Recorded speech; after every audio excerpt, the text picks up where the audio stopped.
Hello friends, आप लोग का स्वागत है रोहित रेलवे TM4 क्लास में। इस क्लास में दोस्तों आप लोग को रेलवे का प्रीवियस ईयर क्वेश्चन पेपर कराया जाता है और तो और प्रैक्टिस सेट भी। और जिन बच्चों का अभी RPF कांस्टेबल का एग्जाम देना बाकी है वो इस क्लास को जरूर देखिएगा, उनके लिए ये क्लास बहुत ही महत्वपूर्ण होने वाला है। चलिए आज की क्लास को स्टार्ट करते हैं। आज का पहला प्रश्न है दोस्तों कि यदि आपके मौलिक अधिकारों को राज्य ने हनन किया है तो ऐसा कौन सा मूल अधिकार है जिसके खिलाफ नागरिक अदालत में अपील कर सकते हैं। क्वेश्चन को फिर से पढ़ लेते हैं दोस्तों कि यदि आपके मौलिक अधिकार को राज्य ने हनन किया है तो ऐसा कौन सा मूल अधिकार है जिसके खिलाफ नागरिक अदालत में अपील कर सकता है। तो इसका राइट आंसर है ऑप्शन बी, संवैधानिक उपचारों का अधिकार। संवैधानिक उपचारों का अधिकार, ठीक है दोस्तों, इसका राइट आंसर ऑप्शन बी हो जाएगा। अगला नंबर प्रश्न है, अगला नंबर प्रश्न दोस्तों कि टेबल टेनिस, जो अगला नंबर प्रश्न है कि टेबल टेनिस खेल को ओलंपिक खेल में किस वर्ष की मान्यता दी गई। यानी ओलंपिक खेल में टेबल टेनिस को किस वर्ष मान्यता दी गई। तो इसका राइट आंसर है ऑप्शन बी 1988। इसका राइट आंसर ऑप्शन बी 1988 में, ठीक है। अगला नंबर प्रश्न है दोस्तों, अगला नंबर प्रश्न है, क्वेश्चन को बड़ा कर लेते हैं दोस्तों, आप लोग को बढ़िया से दिखेगा, ठीक है। अगला नंबर प्रश्न है कि क्षेत्रफल की दृष्टि से विश्व का 7वां सबसे बड़ा देश कौन सा है। तो आप लोग जानते हैं दोस्तों कि क्षेत्रफल की दृष्टि से सबसे विश्व का सबसे बड़ा देश कौन सा है, तो वो आपका रूस हो जाएगा, ठीक है। रूस सबसे बड़ा देश है क्षेत्रफल की दृष्टि से। और 7वां सबसे बड़ा देश कौन सा है, तो वो अपना भारत, ठीक है, याद रहेगा। फिर रूस के बाद कौन सा आता है दोस्तों, रूस के बाद कनाडा आता है, रूस के बाद कनाडा आता है। और तीसरा नंबर पे आपका चाइना रहता है, क्षेत्रफल की दृष्टि से तीसरा नंबर पर चाइना। और चौथा नंबर पर यूएसए, चौथा नंबर पर यूएसए। और पांचवा नंबर पर ब्राजील, पांचवा नंबर पर ब्राजील है दोस्तों, ठीक है। और छठा नंबर पर ऑस्ट्रेलिया हो जाएगा। और उसके बाद 7वां नंबर पर भारत, 8वां नंबर पर अर्जेंटीना, ठीक है। आगे बढ़ते हैं। अगला नंबर प्रश्न है कि क्वथनांक से नीचे किसी भी तापमान में द्रव को परिवर्तित परिवर्तित करने की प्रवृत्ति को डैश कहा जाता है। क्वेश्चन बहुत ही बढ़िया है दोस्तों, साइंस का क्वेश्चन है कि क्वथनांक से नीचे किसी भी तापमान में द्रव को परिवर्तित करने की प्रवृत्ति को कहा जाता है। तो इसका राइट आंसर है ऑप्शन ए, वाष्पीकरण। इसका राइट आंसर वाष्पीकरण, ऑप्शन ए हो जाएगा। अगला नंबर प्रश्न है, अगला नंबर प्रश्न है दोस्तों कि लाहौर कांग्रेस अधिवेशन के अध्यक्ष कौन थे। जो लाहौर कांग्रेस राष्ट्रीय अधिवेशन हुआ था, कब हुआ था दोस्तों, तो ये आपका 1929 में। कब हुआ था, 1929 में। कहाँ पर, तो लाहौर में। और इसकी अध्यक्षता कौन कर रहे थे, तो ये जवाहरलाल नेहरू, ठीक है। इसी अधिवेशन में दोस्तों पूर्ण स्वराज की मांग की गई थी, पूर्ण स्वराज की मांग की गई थी ये लाहौर अधिवेशन में, ठीक है। तो इसका राइट आंसर ऑप्शन है, तो इसके अध्यक्ष कौन थे, जवाहरलाल नेहरू। अगला नंबर प्रश्न है, अगला नंबर प्रश्न है कि निम्नलिखित में से किस राज्य की सबसे लंबी तटरेखा है। जो क्वेश्चन को फिर से पढ़ लेते हैं कि निम्न में से किस राज्य की सबसे लंबी तटरेखा है। तो जो भारत के कौन से राज्य है जिसकी तटीय लंबाई सबसे ज्यादा है, तो इसका राइट आंसर है ऑप्शन बी, गुजरात। गुजरात की तटीय लंबाई की लंबाई कितनी है, तो 1600 किलोमीटर, ठीक है। आप लोग को ये किलोमीटर भी याद रख लेना है कि भारत की सबसे लंबा तटीय रेखा कौन सा है, तो ये आपका गुजरात है, जो कि 1600 किलोमीटर पड़ता है। आगे बढ़ते हैं दोस्तों। अगला नंबर प्रश्न है कि निम्नलिखित में से किसने माउंट आबू जैन मंदिर का निर्माण करवाया है। क्वेश्चन बहुत ही लाजवाब है दोस्तों कि निम्नलिखित में से किसने माउंट आबू जैन मंदिर का निर्माण करवाया है। तो इसका राइट आंसर है ऑप्शन ए, बीमल शाह। इसका राइट आंसर ऑप्शन है बीमल शाह ने माउंट आबू जैन मंदिर का निर्माण करवाया है। तो ये माउंट आबू जैन मंदिर कहाँ है, तो दोस्तों ये आपका राजस्थान में है। कहाँ पर है, राजस्थान में है, ठीक है। आगे बढ़ते हैं। अगला नंबर प्रश्न है कि भारत के राष्ट्रपति के लिए न्यूनतम आयु योग्यता क्या है। तो भारत के जो राष्ट्रपति बनने के लिए कितने आयु की जरूरत पड़ती है दोस्तों, ये 35 वर्ष, ठीक है। राष्ट्रपति बनने के लिए 35 वर्ष की जरूरत पड़ती है, ठीक है। आगे बढ़ते हैं। अगला नंबर प्रश्न है, अगला नंबर प्रश्न है दोस्तों कि इनमें से कौन सा संगठन सरकार द्वारा घोषित न्यूनतम समर्थन मूल्य यानी MSP यानी मिनिमम सपोर्टिंग प्राइस पर किसानों से खाद्यान्न खरीदता है। बहुत ही बढ़िया प्रश्न है दोस्तों। क्वेश्चन को फिर से पढ़ लेते हैं कि इनमें से कौन सा संगठन सरकार द्वारा घोषित न्यूनतम समर्थन मूल्य यानी MSP मिनिमम सपोर्टिंग प्राइस पर किसानों से खाद्यान्न खरीदता है। तो इसका राइट आंसर है ऑप्शन ए, भारतीय खाद्य निगम। भारतीय खाद्य निगम यानी भारतीय खाद्य निगम कहने का मतलब FCI यानी फूड कॉर्पोरेशन ऑफ इंडिया, ठीक है दोस्तों। आगे बढ़ते हैं। अगला नंबर प्रश्न है कि भारत की संसद में डैश शामिल है। भारत की संसद में कौन कौन शामिल है, तो ये आपका लोकसभा, भारत के राज्यसभा और राष्ट्रपति, ठीक है। लोकसभा, राज्यसभा और राष्ट्रपति मिलकर भारत के संसद बनते हैं। ठीक है दोस्तों, भारत की संसद में आपका ये तीनों शामिल रहते हैं। ठीक ना,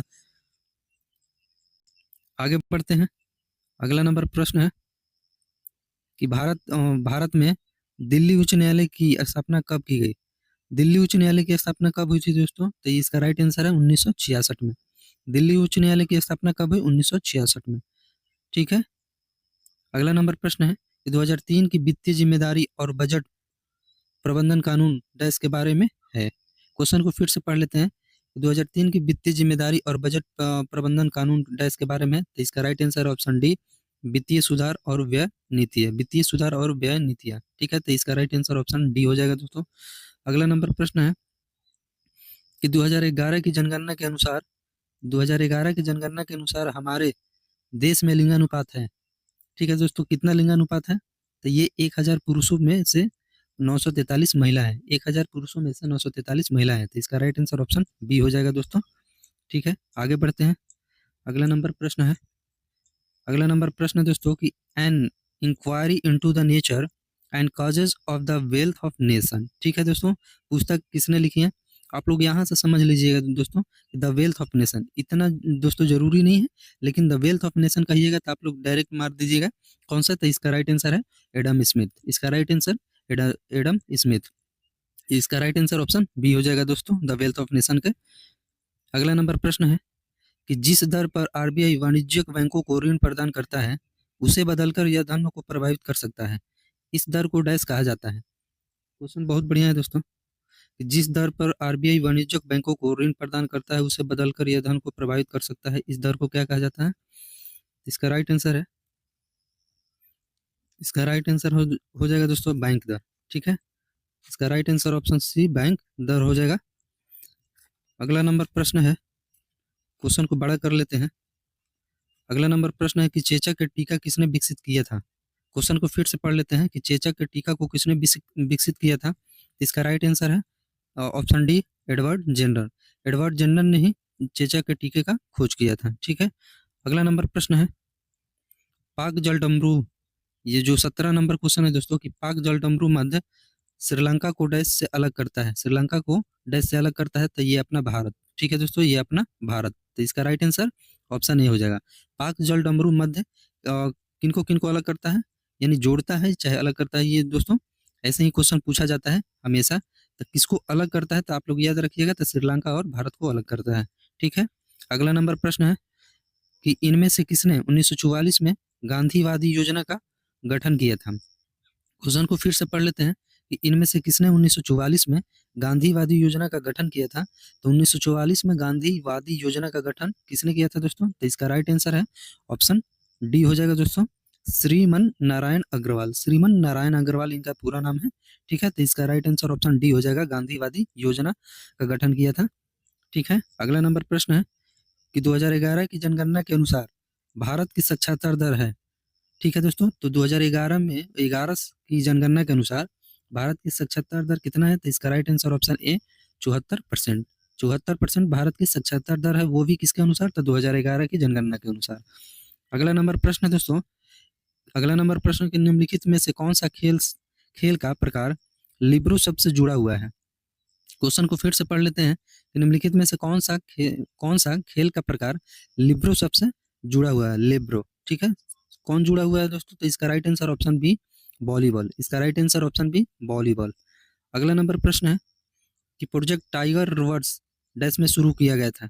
तो जो टाइगर वर्स है वो प्रोजेक्ट टाइगर किस वर्ष शुरू किया गया था? तो इसका राइट आंसर ऑप्शन बी 1973 में। प्रोजेक्ट टाइगर किस वर्ष शुरू किया गया था? तो 1973 में। अगला नंबर प्रश्न है दोस्तों कि बंगाल का विभाजन कब हुआ था? बंगाल का विभाजन कब हुआ था? तो इसका राइट आंसर है 1905 में। 16 अक्टूबर 1905 में बंगाल विभाजन हुआ था दोस्तों। आप लोग को याद रहेगा बंगाल विभाजन कब हुआ था? 1905, 16 अक्टूबर 1905 में। ठीक है, अगला नंबर प्रश्न है, इस वीडियो का लास्ट क्वेश्चन है दोस्तों कि परमाणु संरचना पर काम करने के लिए 1922 में किसको नोबेल पुरस्कार से सम्मानित किया गया था? 1922 में नोबेल पुरस्कार से किसे सम्मानित किया गया था, वो भी परमाणु संरचना पर काम करने के लिए? तो इसका राइट आंसर है दोस्तों निल्स बोहर। Nils Bohr. ठीक है, निल्स बोहर भी बोला जाता है। ठीक है, क्वेश्चन को फिर से हम पढ़ लेते हैं दोस्तों कि परमाणु संरचना पर काम करने के लिए 1922 में किसको नोबेल पुरस्कार से सम्मानित किया गया था? तो इसका राइट आंसर है ऑप्शन सी, नेल्स बोर। ठीक है दोस्तों, आप लोग को ये वीडियो अच्छा लग रहा हो तो आप लोग मेरे चैनल को सब्सक्राइब करिएगा और दोस्तों में शेयर जरूर करिएगा। ठीक है, और वीडियो अच्छा लगा हो तो लाइक भी कर दीजिए। ठीक ना, तो चलिए आज की क्लास को यहीं पर समाप्त करते हैं। जय हिंद।